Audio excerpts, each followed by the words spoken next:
is around us at all times. It's when we lack in connection to higher self that we feel alone. Forget people not being with you. We only feel alone when we're not connected to self. And we normally feel that because other people have walked out of our lives, but we feel they've taken a higher part with them. They have not. We, at that point, have felt disconnected from the higher part of us, the part of us that says, get up and get on with it, that tells you all the things that you should be doing, and the part you just are too tired to listen to, or you're unwilling to listen to.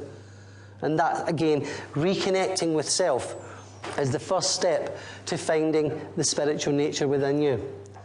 And to be honest with you, that's something we must first of all do. Our first practice in anything of a spiritual nature is to go within and find some form of meeting with self through meditation if you want. That's one way of doing it, by sitting quietly, stilling your mind, and in some way getting into this higher part of you. A lot of people mistakenly go into that self and expect to get messages from spirits and stuff like that. And that ain't never going to happen when you don't know who you are. The moment you start to recognize that you exist spiritually, then those on the other side can start to communicate with you. But if you are totally lost as a person, if you have no grounding in reality, then I'm sorry, you will never know that you're receiving messages from the spirit world, because you will have no base, you'll have no foundation to base it upon. So you've got to start finding you first. And that's where meditation comes in. And so many people, the moment they close their eyes, assume that they hear the voices of spirits. It's you. We give it away to spirits, and it's not them. They come later. They only come really when you are clear enough for them to come through to you. They only actually link with you when you feel, I'm now ready, I've emptied enough of my own emotions out. So meditation is one of the ways that you will meet yourself. Every good feeling that happens to you in meditation does not come from higher beings. And if it does, then it's your own higher being it comes from. And the moment you start to realize that and stop looking for paranormal nonsense, then you will actually start to develop and grow. Because there's no such thing as paranormal anything. The moment you start to become more spiritually aware, you realize that there's nothing paranormal. Absolutely nothing.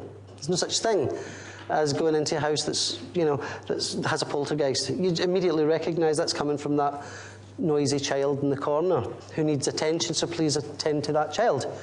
Because if you don't, you're going to have things thrown about your house.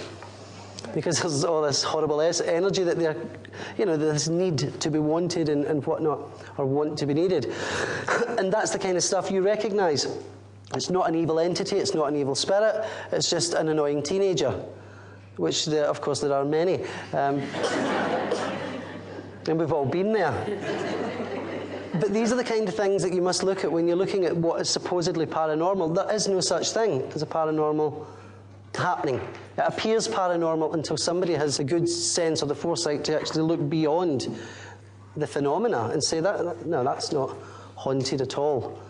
That's something that's just caused by someone else. There's no such thing as a haunted house. Because the people who are haunting it are the people who are in it being haunted. It's a strange one. Phenomena occurs when people arrive in a place.